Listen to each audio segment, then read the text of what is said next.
Ngayon po ituturo ko sa inyo kung paano gumamit ng mga ready-made video templates na pwede nang i-download na lang sa mga sites, particularly sa YouTube. Ito po mga example na video templates. Ganon din po, ituturo ko sa inyo ang paggamit ng green screen effects o yung mga ready-made na green screen effects. Ayan, na-download ko na rin po yan. And in this video, ang gagawin po natin ay ang intro na ito.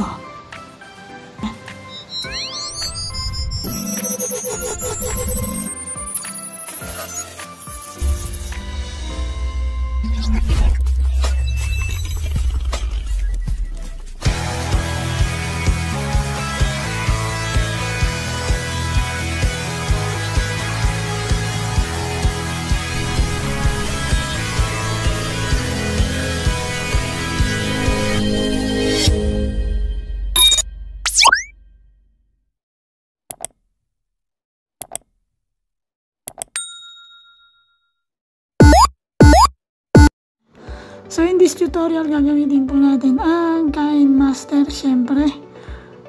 Ito po ang KineMaster na gamit ko ever since. Dito po sa KineMaster guys, meron na rin po kayong makikitang mga video SFX. So gagawa tayo ng ating intro. Example is lagay muna natin ang title.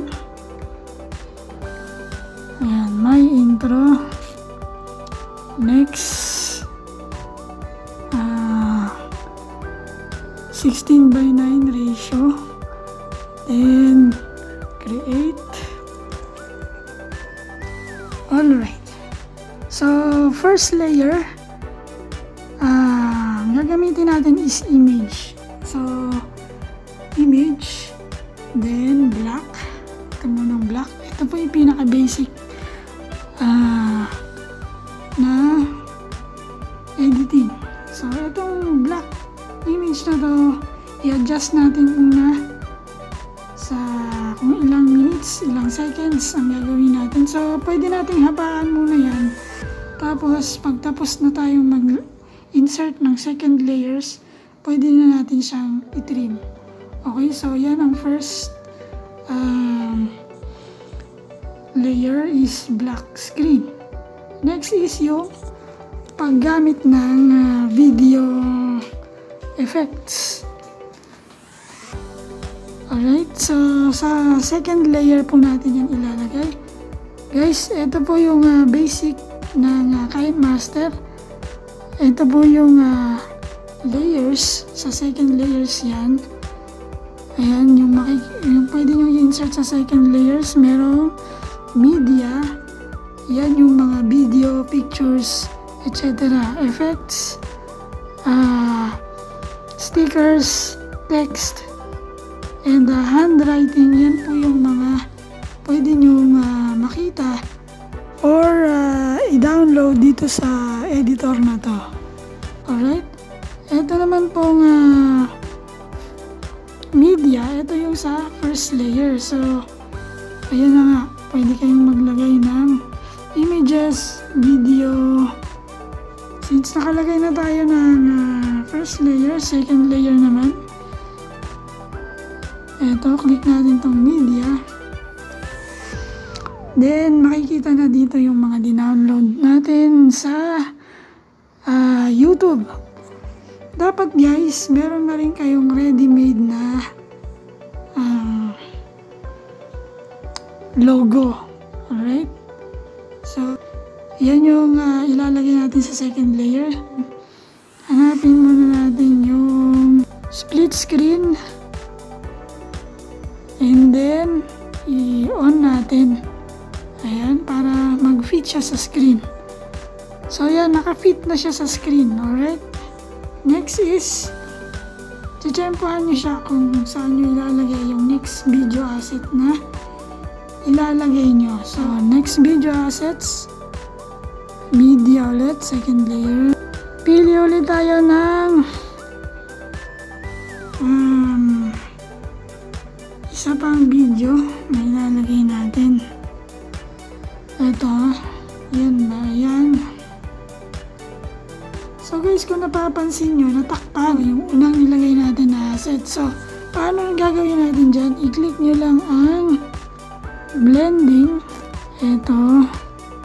And then, i-click natin ang screen. Yan. So, kung nakikita nyo, nag-blend na siya sa screen. Alright? I-adjust lang natin yung pagpasok niya. So, yan guys. Una-una po na kailangan nyo dito is tiyaga. So, yan. I-adjust natin yung saan siya lalabas na part. Alright, so lagay natin siya sa bibig. Okay, so ayan. Alright, sumpa natin.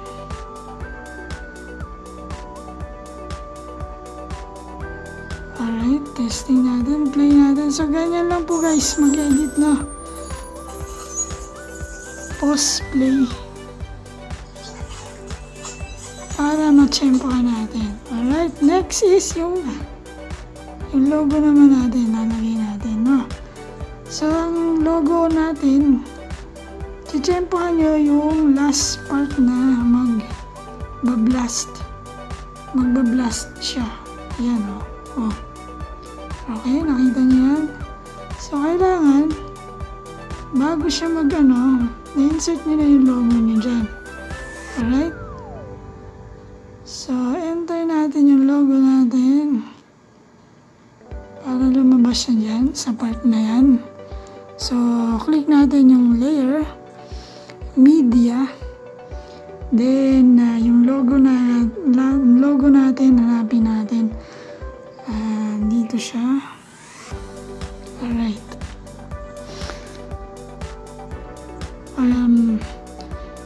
I-blend din ulit natin siya sa screen. So, tap ulit natin yung blending, tapos screen para makita yung nasa likod niya. Alright, tingnan nyo guys.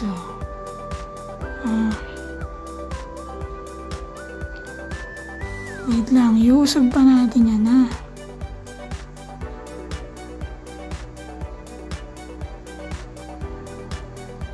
Usog natin. Ayan, okay, sakto na yan, no? Teka lang, isakto natin siya sa bilog. So, ayan. And then, in animation, para maganda yung pasok niya, hindi halata, fade. Ito guys, pwede na kayong pumili dyan. Yung in animation is yung pagpasok ng ini-insert ninyong object. O, yan. Alright? Image or video. So, wag na natin lagyan ng out animation mamaya na, no? Ibabagay kasi natin yan. So, adjust muna natin siya kung gaano ka haba. Then, ika-cut or split natin mamaya yan, okay? Pakita ko sa inyo. So, ganyan muna siya. Alright. Adjust pa natin yung first layer. Pag nabitin kayo sa first layer, pwede niyan adjust ulit. Okay, mamaya ititrim na lang natin yan, no? So, testing natin guys. Play lang natin. Sakto siya. Kailangan kasi sumakto. Opya.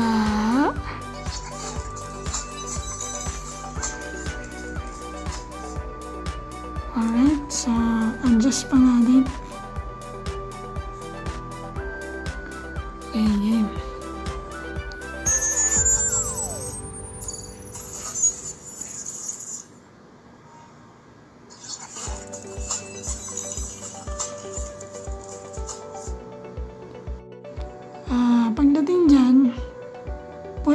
natin siyang i-split yung ating logo.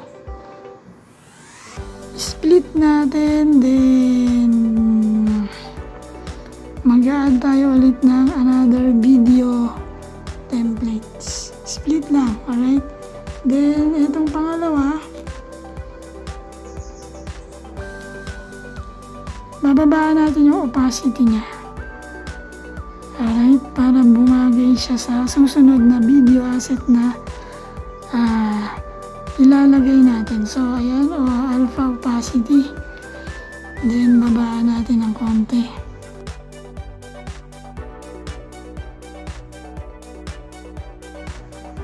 Ayan, okay na yan. Then, yung next video asset na ilalagay natin, dyan din, ipapantay natin dyan. So, second layer ulit, media, then video asset. So, next na gagamitin ko is punta ulit tayo sa blending and then screen para po makita yung nasa likod. Alright, so ayan, nakita na yung logo natin, no? Pag hindi siya sakto, pwede nyo i-adjust. So, lilitan natin siya. Adjust natin para pumantay siya dun sa bilog, no?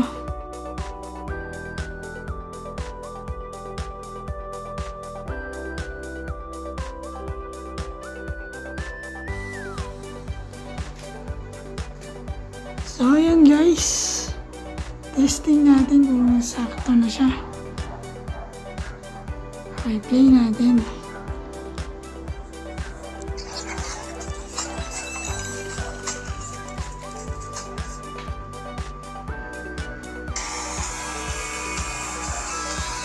Alright. Adjust natin ulit yung second video. I-tap lang natin, long press, and then saka natin i-usog yung i-adjust natin na video or image. Ayan, so tsaga lang to guys ha, at napakahabang pasensya. Okay, game.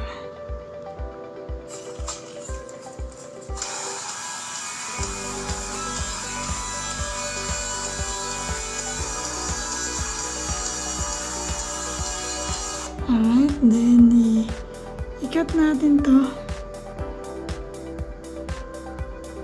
Cut natin siya pagkatapos ng ganyan. Alright. Kasi kailangan yan, meron siyang lalagyan na natin siya ng out animation din.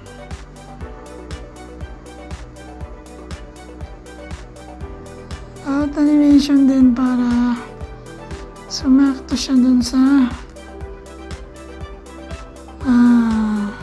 video asset. So fade ang pinakamagandang out animation and in animation. Alright, okay, next.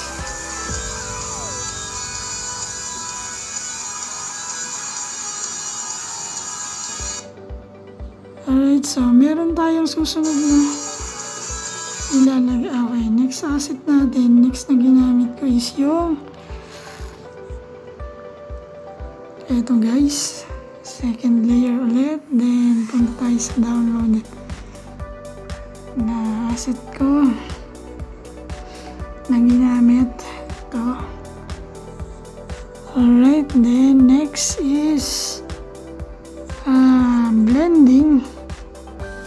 Ayan, ulit-ulit lang guys ha, pagka mag-insert kayo ng video templates, click nyo lang ang blending then screen. Dito po yan ha sa KineMaster. So blending tapos screen. Ayan. Okay, so sakto natin, no? Ayan. Okay, nandyan pa ba kayo?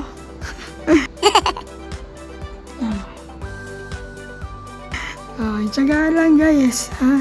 Okay. Alright. Then, play natin. Oh, sakto siya.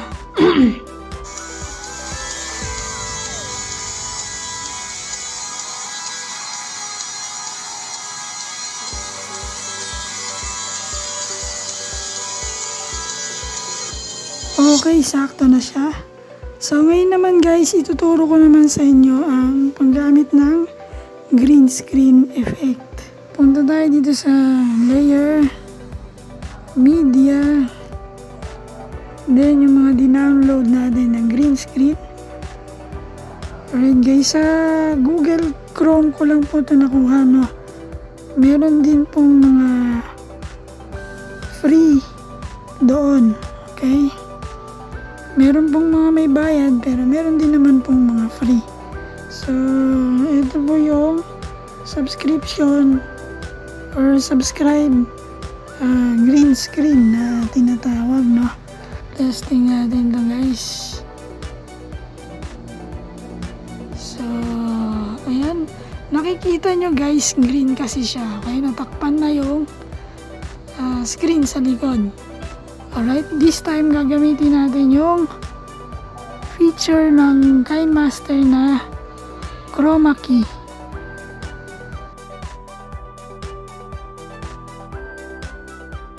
Ayun, si chroma key. I-on lang natin yung chroma key. And, ayan, automatic. Makikita na yung likod. Alright? So, dyan na siya papasok. O, ayan. Sakto na, no? Alright? Wala na yung green. So, yan po yung paggamit ng green screen. Alright? So, play natin kung sasakto siya, no? Alright.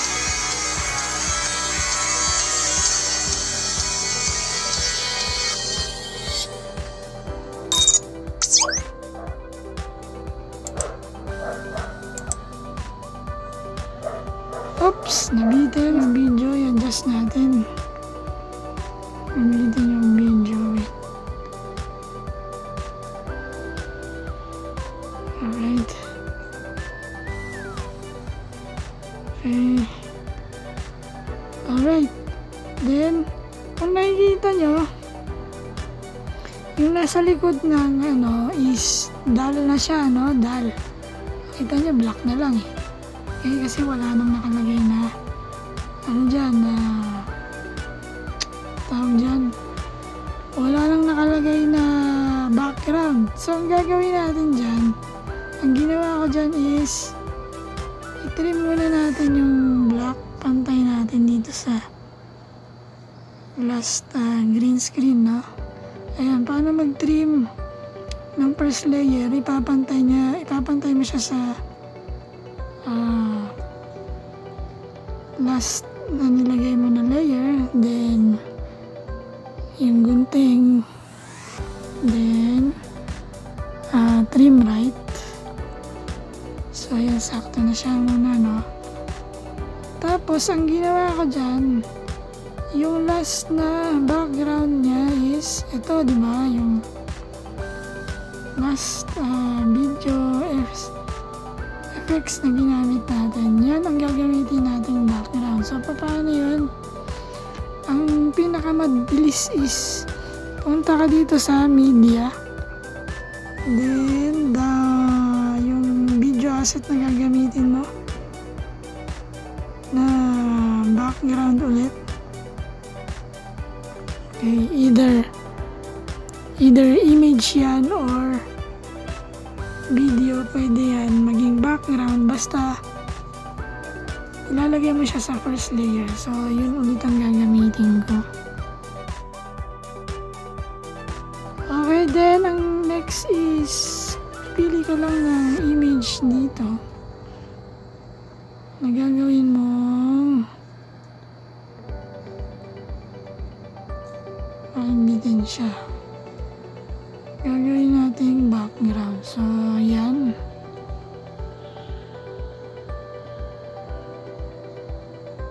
So, yan. Then, iti-trim natin siya. Trim to the left. Then, i-duplicate natin itong natira. Yan yung gagawin natin background. So, duplicate. Ito. Duplicate. Another duplicate. Alright. So, paano yan? Ganito. Ikakat na natin yung black dito sa kung saan huminto yung ating next. Kung saan huminto yung ating last video template. Doon natin siya ikakat yung black, no? Yung black. Tapos, matik yan, uusog yung mix. Uusog yung nilagay natin na duplication ng video asset. So, yan. Ikat na natin yung black. Trim to the right. So, yan. Matik umusog na yung mga video template. Alright. Wait lang guys. Yan na natin. Pagbitin pa siya. Magbabitin ba? Mukhang hindi naman. Tingnan natin ha. Play natin. Play natin.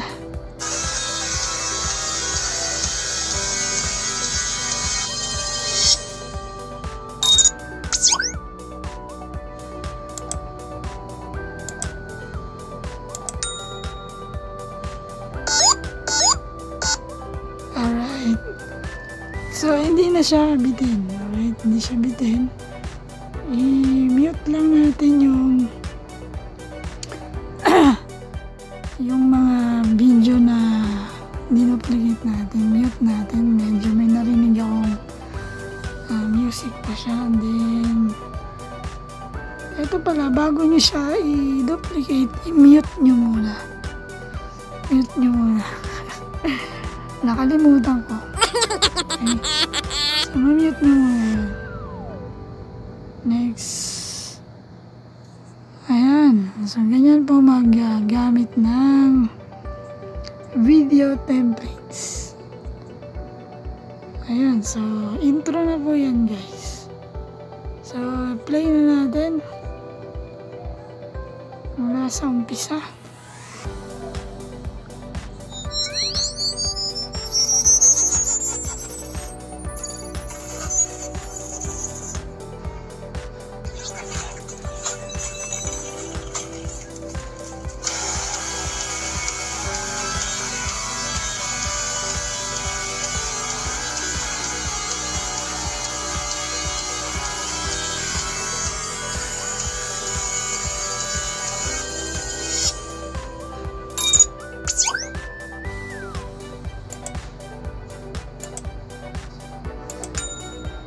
Alright. So, yun na yun guys.